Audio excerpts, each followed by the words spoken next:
Hi, welcome to Minchu's Creations.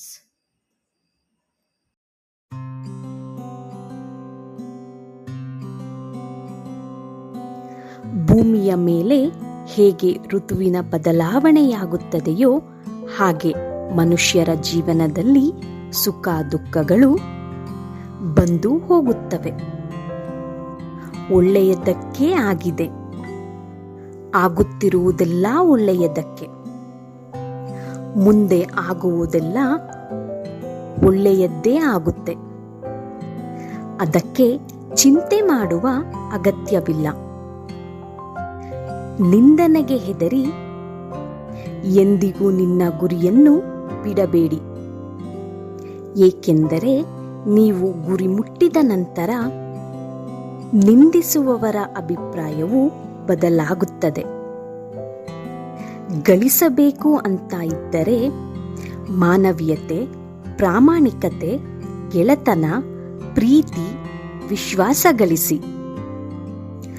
ಹಣ, ಆಸ್ತಿ, ಅಂತಸ್ತನ್ನು ಯಾರು ಬೇಕಾದರೂ ಗಳಿಸಬಹುದು. ಅಧರ್ಮದಿಂದ ಶತ್ರುವು ಕೆಲವೊಮ್ಮೆ ಗೆಲ್ಲಬಹುದು. ಆದರೆ ಕರ್ಮ ಎದುರಾದ ವೇಳೆಗೆ ಧರ್ಮ ಅವರನ್ನು ಸುಡಲು ಪ್ರಾರಂಭಿಸುತ್ತದೆ. ಅವರ ನಿರ್ನಾಮ ಯಾರಿಂದಲೂ ತಪ್ಪಿಸಲು ಸಾಧ್ಯವಿಲ್ಲ.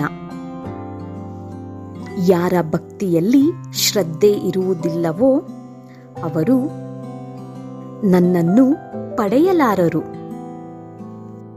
ಅಂಥವರು ಜನ್ಮ ಮತ್ತು ಮೃತ್ಯುವಿನ ಚಕ್ರದಲ್ಲಿ ಸುತ್ತುತ್ತಲೇ ಇರುತ್ತಾರೆ. ನೀವು ಅನಗತ್ಯವಾಗಿ ಚಿಂತಿಸುತ್ತೀರಿ. ಯಾರಿಗಾಗಿಯೋ ಏಕೆ ಹೆದರುತ್ತೀರಿ? ಯಾರಾದರೂ ನಿಮ್ಮನ್ನು ಕೊಲ್ಲಲು ಸಾಧ್ಯವೇ? ಅಂತಿಮವಾಗಿ ಆತ್ಮವು ಹುಟ್ಟುತ್ತದೆ ಅಥವಾ ಸಾಯುತ್ತದೆ ಅಷ್ಟೆ. ಸ್ವಯಂ ವಿನಾಶ ಮತ್ತು ನರಕಕ್ಕೆ 3 ದಾರಿಗಳಿವೆ.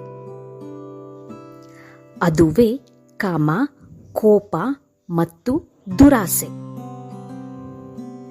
ಎಲ್ಲರೂ ಹೇಳುತ್ತಾರೆ, ಮನುಷ್ಯ ಖಾಲಿ ಕೈಯಲ್ಲಿ ಬರುತ್ತಾನೆ, ಖಾಲಿ ಕೈನಲ್ಲಿ ಹೋಗುತ್ತಾನೆ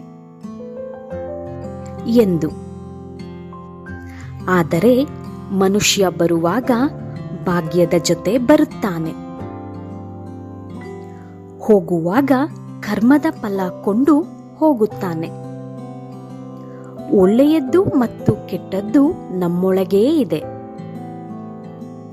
ಯಾವುದನ್ನು ನಾವು ಹೆಚ್ಚು ಉಪಯೋಗಿಸುತ್ತೇವೆಯೋ ಅದೇ ಬೆಳೆಯುತ್ತಾ ಹೋಗುತ್ತದೆ. ಸ್ವರ್ಗದಲ್ಲಿ ಎಲ್ಲವೂ ಇದೆ, ಆದರೆ ಸಾವಿಲ್ಲ. ಭಗವದ್ಗೀತೆಯಲ್ಲಿ ಎಲ್ಲವೂ ಇದೆ, ಆದರೆ ಸುಳ್ಳಿಲ್ಲ. ಜಗತ್ತಿನಲ್ಲಿ ಎಲ್ಲವೂ ಇದೆ, ನೆಮ್ಮದಿ ಇಲ್ಲ. ಇವತ್ತಿನ ಎಲ್ಲಾ ಮಾನವರಲ್ಲಿ ಎಲ್ಲವೂ ಇದೆ, ಆದರೆ ಶಾಂತಿ ಇಲ್ಲ. ಇಂತಹ ಮತ್ತಷ್ಟು ವಿಡಿಯೋಗಳಿಗಾಗಿ ಮಿಂಚೂಸ್ ಕ್ರಿಯೇಷನ್ನ ಲೈಕ್ ಮಾಡಿ, ಶೇರ್ ಮಾಡಿ, ಹಾಗೆ ಸಬ್ಸ್ಕ್ರೈಬ್ ಮಾಡಿ.